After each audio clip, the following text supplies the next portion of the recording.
Be ready. 15 seconds.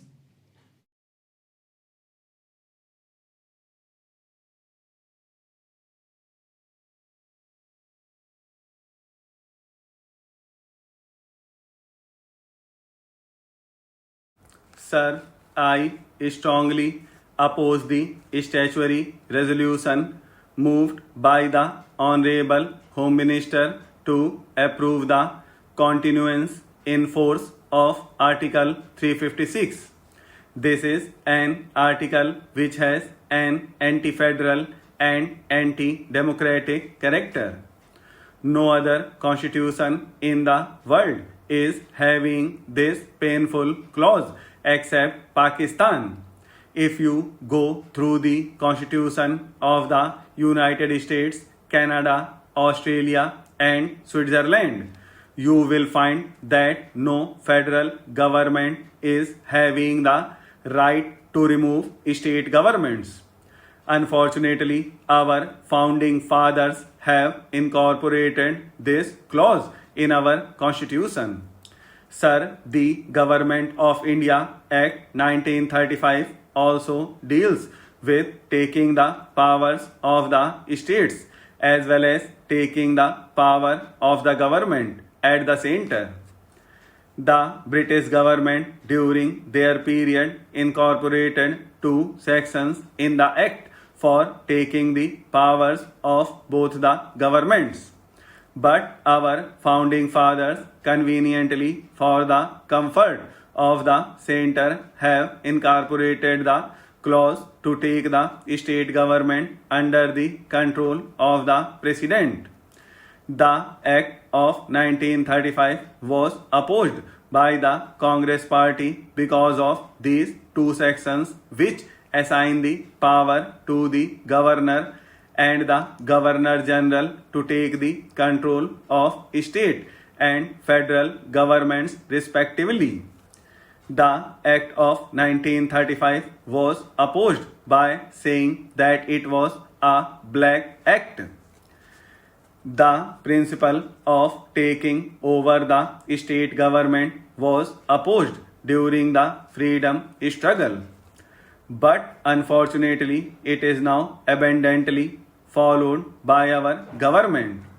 That is why I am to say that I am basically opposed to that article and I register my protest against the article itself. Sir, we know well that in the past this has been utilized not in the interest of the nation, not for protecting democracy, not for protecting the federal principle, but rather to protect the interests of the party at the center, either Congress or Janata. This article has been utilized only for the benefit of the party, not for national interest. Now the question arises whether this article has been properly utilized in the case of Kashmir or not.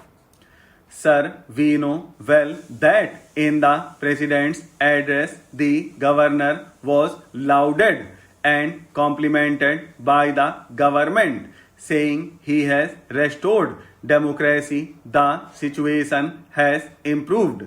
The entire nation would be thankful to my friend, and so on.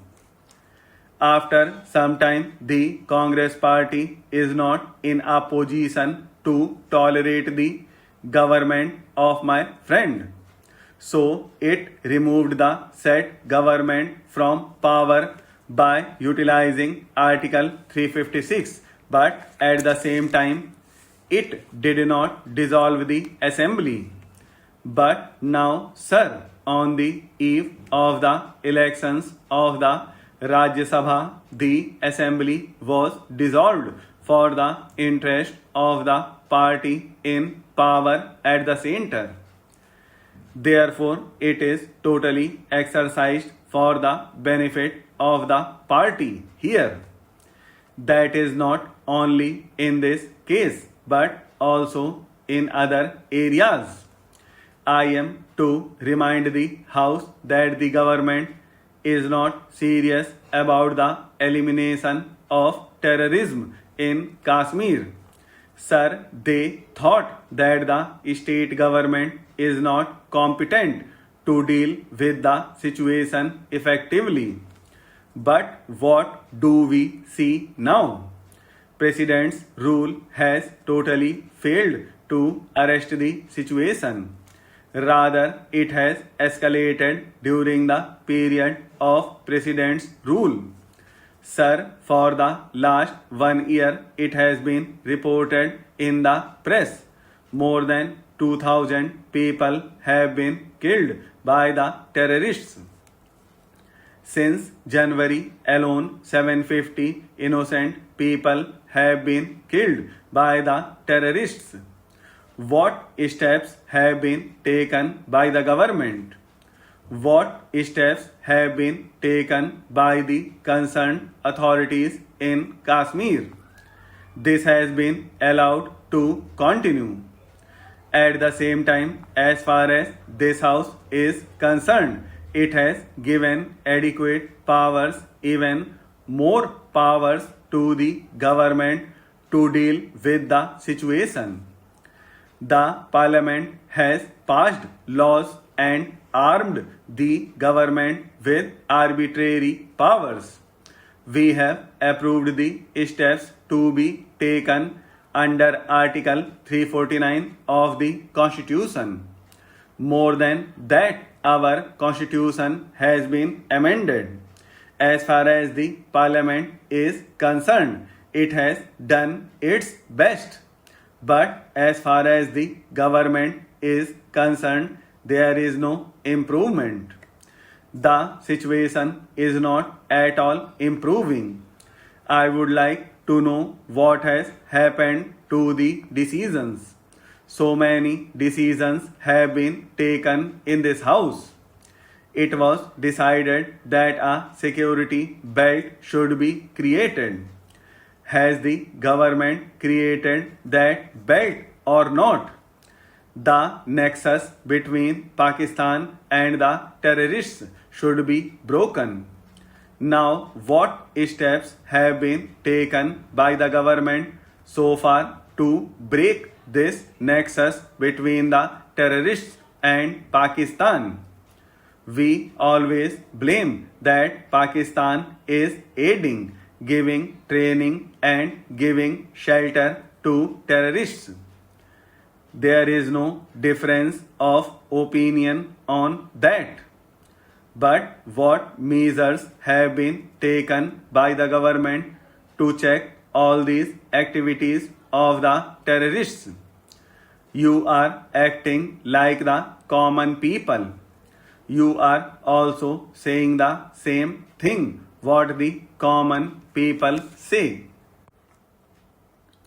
Sir, if you take the services, I do not think they are inadequate if they are properly utilized. There are 10,000 primary health centers specifically for this purpose, but many of them lack buildings. There are no beds. There are not even small theaters equipment in most of these primary health centers. Then there are 1 lakh sub-centers to attend to the family planning program. There are 5 lakh medical and paramedical personnel. And if you take the village health guides also who are part-time servants, the total numbers comes to nearly 1 million people who are engaged in this task.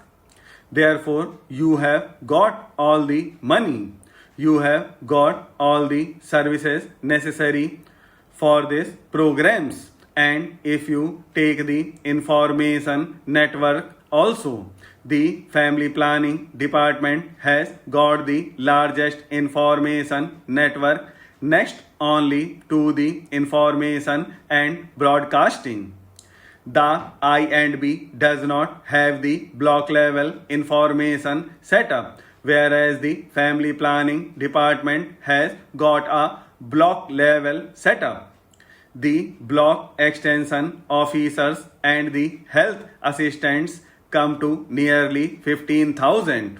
But still, if you take the achievements as compared to the targets, you find that in all spheres the achievements are falling short of the targets.